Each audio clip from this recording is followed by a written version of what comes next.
In today's episode, I'm going to show you how you can get your tags and your filters back on the left-hand side of your TickTick. So let's get to it. As you see here, I have opened up TickTick on the web. And if you've ever run into the situation where your tags or maybe your filters has disappeared on the left-hand side of your TickTick, then what you can do is to get that back is just go to Settings in TickTick. So you just go right up here, click on Settings. Then all you have to do is go to Smart Lists.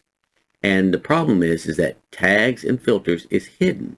So all you have to do is click on the little drop down box, click Show, click on the drop down box and click Show again for filters. And now as you see over here to the left hand side, your filters and your tags have wound up back in the left hand side of your TickTick.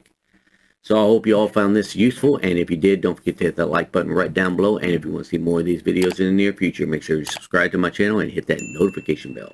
With that being said, I want to wish you all a wonderful week, and I'll catch you next episode. Take care.